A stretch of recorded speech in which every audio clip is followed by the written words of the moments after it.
ओम नमो भगवते वासुदेवाय। अब हम श्रीमद् भागवत महापुराण दशम स्कंद उत्तरार्ध के 65वें अध्याय का पाठ करेंगे। 64वें अध्याय में हमने सुना था राजा नरक की कथा।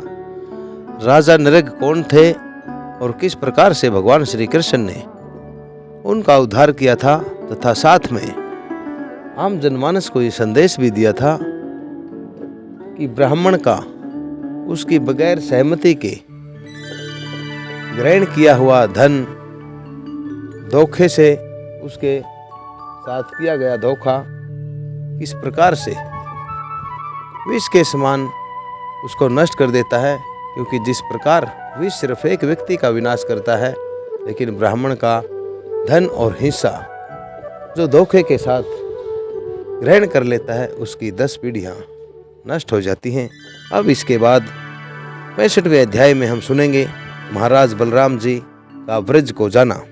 आरंभ करते हैं। सुखदेव मुनि जी कहते हैं, परीक्षित, भगवान बलराम जी के मन में ब्रज के नंद बाबा और अपने सगे संबंधियों से मिलने की बड़ी तीव्र इच्छा हुई। अब वे रथ पर सवार होकर द्वारका से नंद बाबा के ब्रज में आ गए।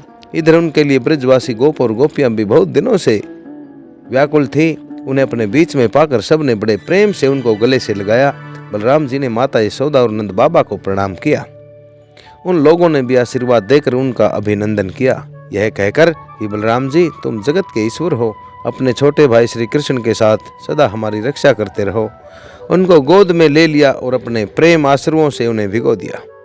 इसके बाद बड़े बड़े गोपों को बलराम जी ने और छोटे छोटे गोपों को बलराम जी को नमस्कार किया। वे अपनी आयु, मेल जोल और संबंध के अनुसार सबसे मिले जुले। ग्वाल बालों के पास जाकर किसी से हाथ मिला, किसी से मीठी मीठी बातें की और किसी को खूब हंस हंस कर गले से लगा लिया। इसके बाद जब बलराम जी की थकावट दूर हो गई, वे आराम से बैठ गए। तब सब ग्वाल उनके पास आ गए। इन ग्वालों ने कमल नयन भगवान श्री कृष्ण के लिए समस्त भोग, स्वर्ग और मोक्ष तक को त्याग रखा था। बलराम जी ने जब उनके और उनके घर वालों के संबंध में कुशल प्रश्न किया, तब उन्होंने प्रेम गदगद वाणी से उनसे प्रश्न किया। बलराम जी, वसुदेव जी आदि हमारे सब भाई बंधु सकुशल से तो है न? अब आप लोग स्त्री पुत्र आदि के साथ रहते हैं, बाल बच्चेदार हो गए हैं। क्या कभी आप लोगों को हमारी याद भी आती है? यह बड़े सौभाग्य की बात है कि पापी कंस को आप लोगों ने मार डाला और अपने सुहृदय संबंधियों को बड़े कष्ट से बचा लिया है।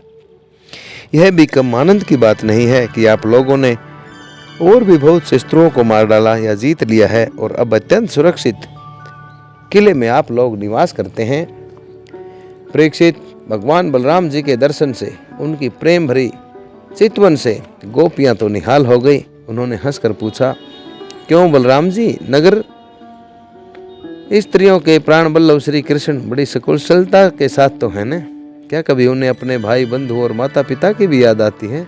क्या वे अपनी माता के दर्शन के लिए एक बार भी यहाँ आ सकेंगे?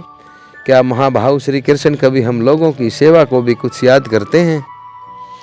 आप जानते हैं कि अपने संबंधियों को छोड़ना बहुत ही कठिन है, फिर भी हमने उनके लिए माँ बाप, भाई बंधु, पति पुत्र और बहन बेटियों को भी छोड़ दिया। परंतु प्रभु, वे बात में हमारे सौहार्द और प्रेम का बंधन काटकर हमसे नाता तोड़कर प्रदेश को चले गए।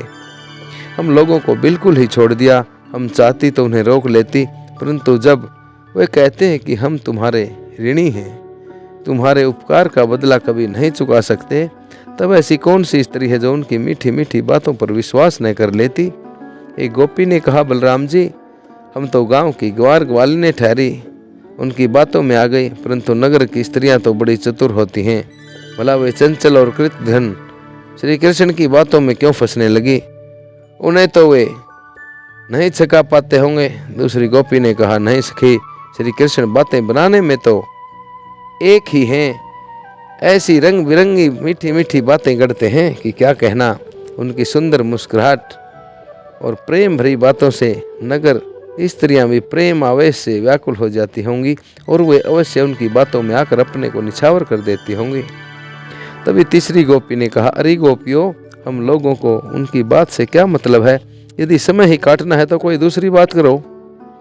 यदि उस निष्ठुर का समय हमारे बिना बीत जाता है तो हमारा भी उसी की तरह भले ही दुख से क्यों न कट ही जाएगा। अब गोपियों के भाव आंखों के सामने भगवान श्री कृष्ण की हंसी, प्रेम भरी बातें अनूठी चाल और प्रेम आलिंगन आदि मूर्तिमान होकर नाचने लगे। ये सब दृश्य उनकी आंखों के सामने घूमने लगे। वे उन बातों की मधुर मधुर यादों में तन्मय होकर रोने लगी। परीक्षित, भगवान बलराम जी नाना प्रकार से अनुनय विनय करने में बड़े निपुण थे। अर्थात सुखदेव मुनि जी महाराज परीक्षित को बतला रहे हैं कि बलराम जी अनेक प्रकार के अनुनय विनय करने में बड़े ही निपुण थे। उन्होंने भगवान श्री कृष्ण के हृदय स्पर्शी और लुभावने संदेश सुनाकर सभी गोपियों को शांत कर दिया और बसंत के 2 महीने चैत्र और बैसाख वहीं पर बिताए। वे रात के समय गोपियों में रहकर उनके प्रेम की अभिवृद्धि करते। क्यों न हो भगवान राम ही जो ठहरे। उस समय कुमुदनी की सुगंध लेकर धीमी धीमी वायु चलती रहती। पूर्ण चंद्रमा की चांदनी छिटक कर यमुना जी के तटवर्ती बगीचे को उज्जवल बना देती और भगवान बलराम गोपियों के साथ वहीं पर विहार करते। वरुण जी ने अपनी पुत्री वारुणी देवी को वहां पर भेज दिया था। वह एक वृक्ष के खोडर से बाहर निकली। अर्थात वरुण देव जी ने अपनी पुत्री वारुणी को वहां पर भेज दिया, जो एक वृक्ष के ठूंठ से बह निकली और उसने अपनी सुगंध से सारे वन को सुगंधित कर डाला। मधु की धारा की तरह वह सुगंध वायु ने बलराम जी के पास पहुंचा दी, मानो उसने उन्हें उपहार दे दिया हो।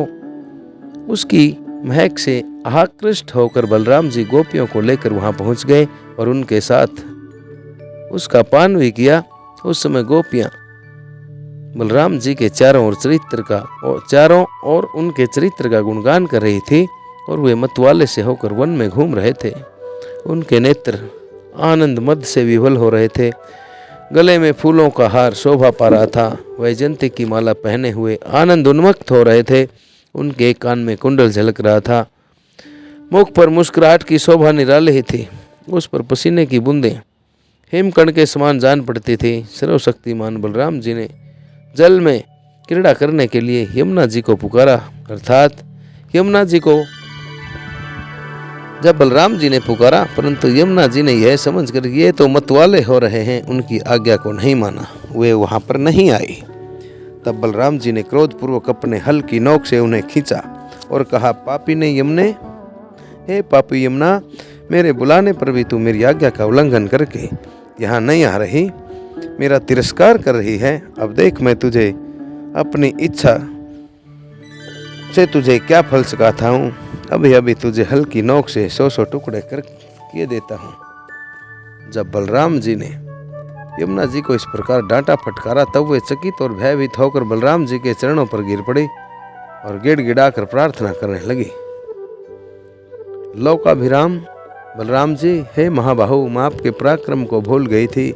हे जगतपते, अब मैं जान गई कि आपके अंश मात्र शेष जी ही इस सारे जगत को धारण करते हैं। भगवान, आप परम ऐश्वर्यशाली हैं। आपके वास्तविक स्वरूप को न जानने के कारण ही मुझसे यह अपराध बन गया है। हे सर्वस्वरूप भक्त वत्सल, मैं आपकी शरण में हूँ। आप मेरी भूल चूक क्षमा कीजिए, मुझे छोड़ दीजिए। अब यमुना जी की प्रार्थना स्वीकार करके भगवान बलराम जी ने उन्हें क्षमा कर दिया और फिर जैसे हाथी हथिनियों के साथ क्रीड़ा करता है, वैसे ही वे गोपियों के साथ जल में क्रीड़ा करने लगे। जब वे इस प्रकार क्रीड़ा करके यमुना जी से बाहर निकले, तब लक्ष्मी जी ने उन्हें नीला अंबर यानी नीला कपड़ा, बहुत ही कीमती आभूषण और सोने का सुंदर हार दिया। बलराम जी ने नीले वस्त्र पहन लिए और सोने की माला गले में डाल ली। वे अंग राग सुगंधित पदार्थ सुंदर आभूषणों से विभूषित होकर इस प्रकार सुंदर लग रहे थे, मानो इंद्र का सफेद रंग का ऐरावत हाथी हो। परीक्षित, यमुना जी अब भी बलराम जी के खींचे हुए मार्ग से ही बहती हैं। वे ऐसी जान पड़ती हैं मानो अनंत शक्ति भगवान बलराम जी का यश गान कर रही हों। बलराम जी का चित्त ब्रजवासिनी गोपियों के माधुर्य से इस प्रकार मुग्ध हो गया कि उन्हें समय का कुछ ध्यान ही न रहा। बहुत सी रात्रियां एक रात के समान बीत गई। इस प्रकार बलराम जी ब्रज में विहार करते रहे।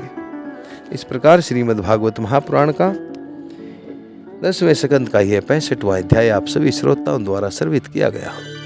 इन पुण्यमयी कथाओं को आप तक ओम नमो नारायण चैनल द्वारा प्रस्तुत किया जा रहा है, संस्कृत से हिंदी में रूपांतरित करके।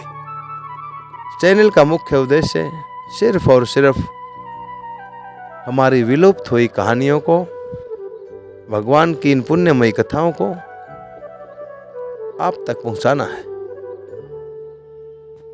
चैनल के प्रसार और प्रचार के लिए नहीं, बल्कि सनातन धर्म की इन पुण्यमयी कथाओं के प्रचार और प्रसार के लिए कृपया चैनल को अवश्य सब्सक्राइब करें। इन पुण्यमयी कथाओं को सुने, दूसरों को सुनाएं और शेयर करें। इन्हीं शब्दों के साथ आप सभी को नरेंद्र कौशिक का ओम नमो भगवते वासुदेवाय, ओम नमो भगवते वासुदेवाय, ओम नमो भगवते वासुदेवाय।